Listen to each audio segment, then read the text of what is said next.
the stadium goes completely dark. I mean, pitch black. And the crowd just, they completely freeze, right? Exactly. A total hush falls over the massive crowd. And suddenly, this glowing 50-foot iPhone appears on the stage. Just massive. Right. And the audience is holding its breath because these famous initials start flashing on the screen like incoming calls from some very recognizable people. Oh, wow. And one by one, those calls are just ruthlessly declined. And the thousands of fans are just roaring. Katy Perry just took a public shot at her exes. And just like that, Hollywood has a brand new obsession. Welcome to Starscope Report, where we uncover the stories shaping Hollywood, the music industry, and pop culture. Today, we are doing a deep dive into the source material behind this massive viral moment. But we aren't just here to, gossip about Katy Perry's dating history. Right, no. We are using that giant glowing iPhone as a psychological lens.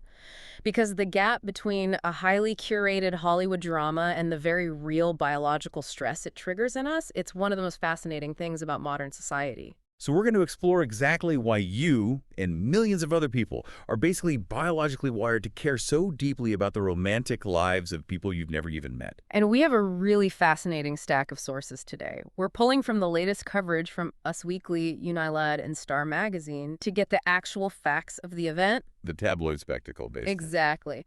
But we are cross-referencing all that spectacle with a rigorous scholarly review journal on the behavioral science of celebrity obsessions.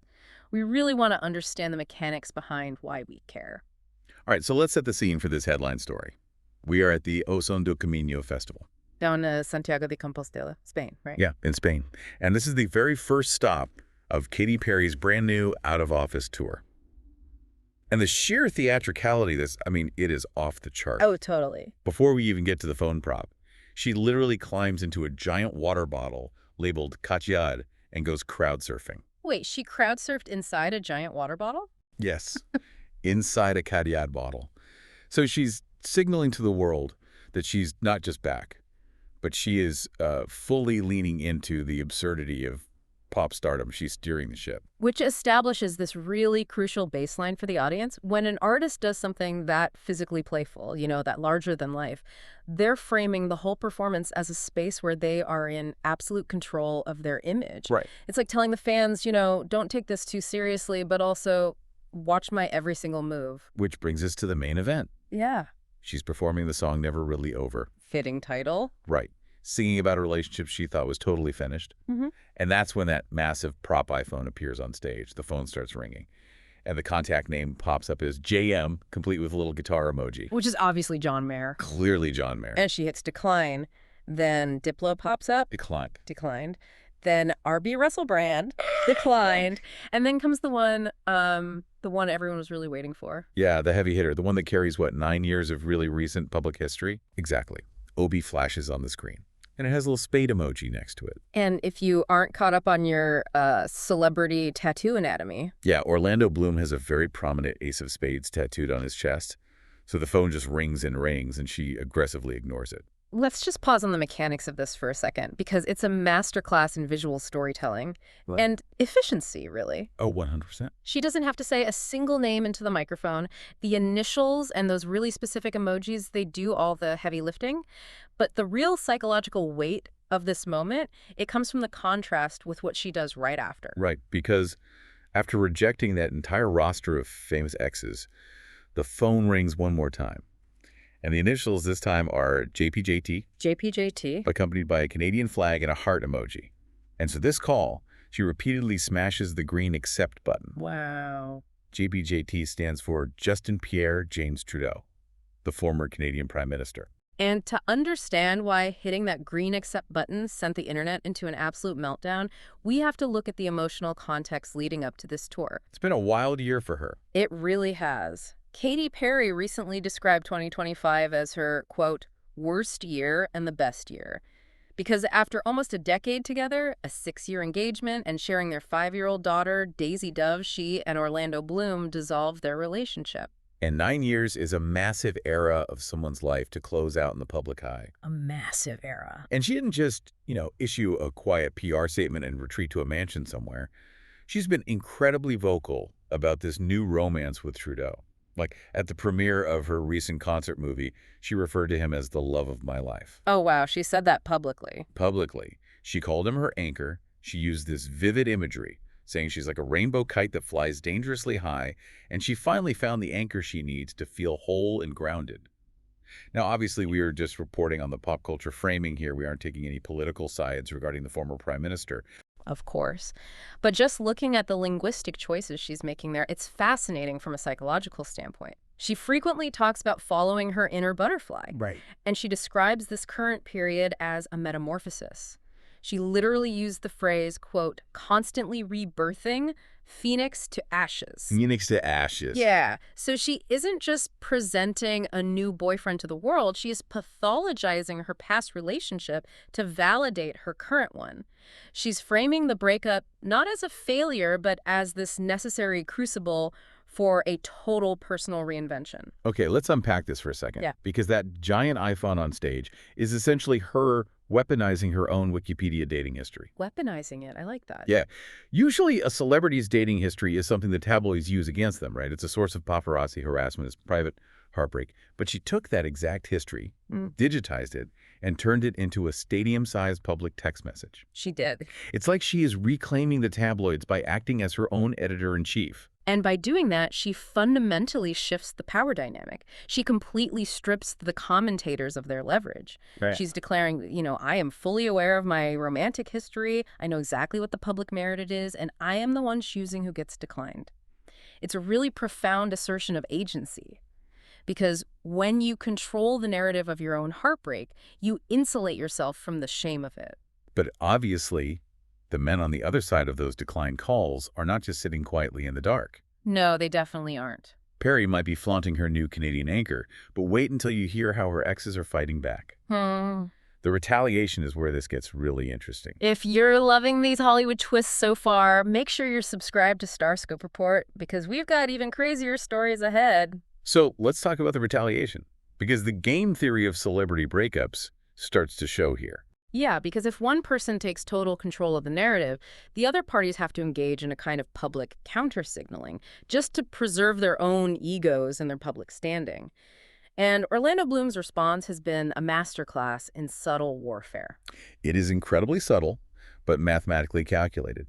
Let's fast forward to the 2026 Golden Globes. Bloom is walking the red carpet, and a reporter asks him this totally innocent question about his daughter Daisy's Christmas list. Just a standard red carpet question. Exactly. He mentioned she wanted a boyfriend and a cat. And his response to the reporter is, quote, "That's kind of nuts, right? But I was the boyfriend, so that's the good news, hallelujah." Which, subtly reinforces his primary status in his daughter's life, right at the exact moment his ex is making global headlines with a new man. Oh, absolutely. But the follow-up comment is where the real strategy lies. Yeah, because he immediately follows it up by saying, quote, "She's gonna marry me. Finally a woman I can trust." Finally a woman I can trust. Right. Now he quickly backpedaled and claimed he was just quoting an old Chris Rock stand-up routine. So convenient. Very convenient. But the mechanism of what he did there is brilliant. By using a comedian's quote, he gets plausible deniability. He could just say, hey, it was just a joke. Right, I was just quoting Chris Rock. Exactly. But he successfully injects the concept of broken trust into the permanent public record of their split. And you combine that with his recent Instagram activity, posting these highly curated cryptic photos of just him and his daughter on the beach looking utterly unbothered. He is meticulously building the image of the wronged but resilient high-road father. It's the ultimate ego preservation tactic. When millions of people watch your initials get rejected on a 50-foot screen, you don't respond with anger. No, because anger proves you care. Right. You respond with cultivated indifference and vague hints at betrayal.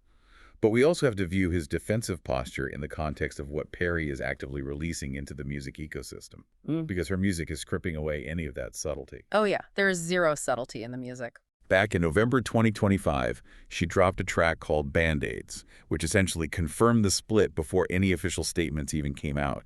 The lyrics were brutal. It's not what you did, it's what you didn't. You were there, but you weren't. Ouch. And in the music video, she literally stands over a kitchen sink and drops her engagement ring down the drain. Which is such a visceral image. And if that wasn't direct enough, we now know she is dropping a brand new diss track on June 26th, 2026, titled Watch It Burn. She has explicitly stated this song is about letting herself feel the raw anger of the past year instead of playing the victim. So we have this highly active multi-platform dialogue happening, right? Through music Right. videos, red carpet jokes, stage props, social media feeds, and hovering just on the periphery of all this deliberate maneuvering is John Mayer. Ah, yes, JM with the guitar emoji. According to a report in Star magazine, Mayer is reportedly hoping to actually rekindle their romance now that she's officially single. Yeah. Yeah. The sources say he is currently playing the long game, using the support a friend card. And we should remember, Mayer previously gave an incredibly candid interview to the New York Times, admitting that his hit song, Still Feel Like Your Man, was written entirely about Perry. He essentially told the reporter, who else would I be thinking about? If we connect this to the bigger picture, we are witnessing how modern celebrities intentionally break the fourth wall to manufacture intimacy. How do you mean? Well, in a previous era, a celebrity publicist would issue a sterile joint statement about a mutual split, and that would basically be the end of it. But today, celebrities speak directly to their audience's nervous systems through these curated behind-the-scenes dramas. By putting the initials on the screen. Right. By serving the drama directly to the fans, they create a highly effective, monetizable loop of brand loyalty. Okay, I have to challenge that a bit, though. Is this really just a cold, calculated boardroom strategy? Or are we just watching messy human beings process massive life transitions out loud? I mean, dropping an engagement ring down a drain or writing a song called Watch It Burn that feels like raw, unprocessed grief? Are they choreographing a soap opera to keep us hooked?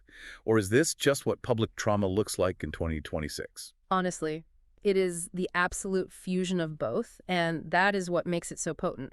The emotion, the anger, the relief of moving on it can be 100% genuine, but the distribution of that emotion is meticulously calculated. Like distribution? Exactly.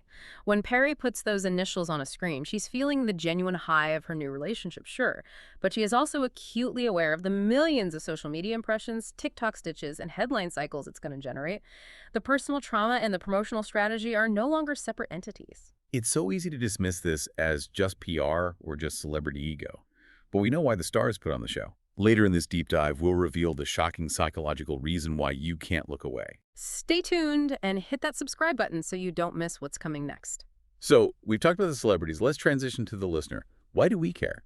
Why is your brain wired to care about a pop star ignoring a fake phone call? To answer that, we have to look at a phenomenological study on parasocial relationships conducted by researcher Anvi Jana. It was recently published in a scholarly review journal, and it is fascinating. Wait, before we dive into the data, phenomenological is a heavy academic term. It is a mouthful. Yeah. We're basically saying this study isn't just looking at click rates or box office numbers, right? It's looking at the subjective, lived experience of the fans, how this obsession actually feels from the inside of their own minds. Exactly. It examines the internal emotional reality of the fan. And it builds on the concept of parasocial relationships, which is a term coined back in the 1950s by sociologists Horton and Wohl. Right. A parasocial relationship is a one-sided quasi-interaction. You feel like you know the celebrity intimately, you invest daily emotional energy into their lives, but they don't even know you exist. Yeah. The brilliance of Jana's study is pointing out that these one-sided bonds require the exact same complex emotional skills as a real marriage or friendship, but they require absolutely zero of the actual work. And crucially, they carry zero risk of rejection. Right. You can't be dumped by Katy Perry. She's not going to text you that she needs space. Exactly. But Jana's study digs into the mechanism of why certain people are so susceptible to forming these intense bonds in the first place. And it traces it directly back to early childhood environments. Specifically, it looks at extremes in childhood parenting. On one end of the spectrum, you have parental rejection or severe emotional unavailability. Okay. On the other extreme, you have extreme shielding, where parents overprotect the child from any harsh realities or social friction. Both of these extremes create a profound developmental disconnect. Think about the mechanics of that shielding. If you are shielded from every minor social rejection as a kid, you never develop the emotional calluses needed to navigate the real world. So when you grow up, real-life relationships feel overwhelmingly risky. Because they're fraught with the terrifying possibility of rejection. Right. So what does your brain do? It transfers that intense human need for connection onto a safer receptacle, a celebrity. It's a biological workaround. The brain seeks safety in a relationship where the other person is safely behind a screen. But Jana's data shows us just how incredibly deep this psychological mirroring goes. Okay, here's where it gets really interesting. JANA's data shows a correlation of 0.889. Which is massive. Right, in the behavioral sciences, a connection that close to a perfect 1.0 is basically a smoking gun. It means that nearly 80% of the anxiety you feel when your favorite celebrity goes through a negative life event. Is mathematically just your own underlying social anxiety mirroring back at you? That is a staggering finding. When you're sitting on your couch, feeling your heart rate elevate because Orlando Bloom posted a cryptic photo or because Katy Perry is singing a diss track, you aren't just empathizing with a wealthy stranger. You are projecting your own internal emotional state, your own unhealed social anxieties onto them. They basically act as an emotional avatar for your own life. So compare these parasocial relationships to emotional junk food. When you eat a bag of chips, it tastes amazing. It satisfies that immediate evolutionary craving for salt and fat. And for a few minutes, it feels like you're eating a real meal. But it provides absolutely zero actual cellular nutrition. Zero. Parasocial bonds operate on the exact same mechanism. They simulate intimacy. You feel deeply connected when you watch a celebrity's Instagram story from their living room or when you decode the secret emojis on their concert props. But at the end of the day, it provides zero relational nutrition. And eventually, you're left completely starving for actual reciprocal human connection. And just like junk food leaves you malnourished, JANA's data shows this emotional starvation is being supercharged by modern technology, particularly for Gen Z. Oh, the social media factor. Yeah. The study notes that 77% of teenagers use YouTube daily. And they found another massive correlation, a 0.917 correlation, between the amount of time someone spends checking a celebrity's social media accounts and the delusional belief that the celebrity would correspondingly like the fan back if they ever met in person. So wait, the screen is essentially hijacking our brain's proximity sensors. Basically, yes. Your brain evolutionary thinks, well, I see this person's face every single day. I know what their kitchen looks like. I know their dog's name. We must be part of the same tribe. The screen creates a totally false sense of biological proximity. Precisely. Evolution did not prepare our tribal brains to see a human face every day who isn't actually in our tribe. And this raises an important question about the most dangerous aspect of these one-sided bonds. What happens when they're disrupted? Right. What happens when the illusion breaks? The study explains that the human brain does not have a separate filing cabinet for fake digital loss and real human loss. Oh, wow. If your favorite celebrity suddenly gets married or completely changes their persona, like Perry's metamorphosis into her new era, or quits the industry, the fans experience genuine neurological grief. Losing a parasocial relationship triggers the exact same psychological stages of mourning as losing a close real-life friend. It's just wild to think about the mechanics of that. Yeah. You are physically grieving the loss of someone who never even knew your name. And the celebrities, or at least their teams, they know this invisible connection exists. Of course they do. When Katy Perry looks directly into the stadium camera while declining a call from OB, she is actively feeding that parasocial machine. She's making you feel like you are on the inside of the joke. You aren't just a ticket buyer, you're a trusted confidant in her inner circle. It creates a perfectly symbiotic loop. The celebrity provides the emotional junk food, and the fans happily consume it because it temporarily soothes the anxieties rooted in their own real lives. The celebrity extracts brand loyalty, ticket sales, and cultural relevance, while the spectator gets a safe, entirely controllable emotional outlet that demands nothing of them in return. So let's synthesize all of this. We started today looking at a massive, highly calculated cinematic spectacle. Katy Perry, standing in a Spanish stadium, bathes in the light of a 50-foot iPhone, ruthlessly defining the men from her past to the roar of a crowd. And we analyzed the tabloid game theory playing out around it. Orlando Bloom's subtle ego preservation tactics on the red carpet, John Mayer waiting in the wings playing the supportive friend, the impending diss tracks, and Perry's vocal metamorphosis. But by digging past the surface-level gossip, we uncovered the very real, very human evolutionary mechanisms that drive this entire industry. We explored how childhood attachment styles, the need for safe emotional receptacles, and the brain's inability to distinguish between digital proximity and real friendship. How all of that combines to make us feel like active participants in a story we are actually only watching from afar. So, bringing this right back to you, the listener, think about your own daily habits. The next time you're scrolling through your feed and you feel that sudden rush of adrenaline over a celebrity's new romance, or a knot of genuine anxiety over a messy Hollywood breakup. Take a second to pause. Examine the mechanism at work. Ask yourself, am I simply being entertained for a few minutes, Or am I subconsciously substituting this digital drama for the real, messy, risky human connection that might be missing in my own life? It is a critical question for a society that spends more time looking at screens than human faces. And the scholarly paper we reviewed leaves us with a final, highly practical thought to mull over. As we become more aware of how our brains are being hijacked by these obsessive, one-sided virtual relationships, how do we actually break the cycle? Right. How do we rewire the proximity sensors? Exactly. If you realize that your own emotional well-being has somehow become tied to whether or not a pop star answers a prop phone on a stage thousands of miles away, what is the remedy? The researchers suggest that the solution isn't more digital analysis. It's surprisingly simple analog interventions. Putting down the smartphone and picking up a physical journal to process your own actual anxieties. Or adopting a therapy pet to experience safe but totally real reciprocal affection. It's about consciously retraining the brain to crave genuine two-way connection instead of the manufactured one-sided kind. Because at the end of the day, no matter how bright the screen is, how relatable the lyrics are, or how large the stadium gets, a parasocial relationship will always leave you waiting for a call that is never going to come. A giant glowing iPhone in the dark, ringing for an audience of millions, but truly connecting to no one. You've been listening to Starscope Report, where we uncover the stories shaping Hollywood, music, and pop culture. Thanks for tuning in to this deep dive, and don't forget to subscribe for more stories that keep the stars shining.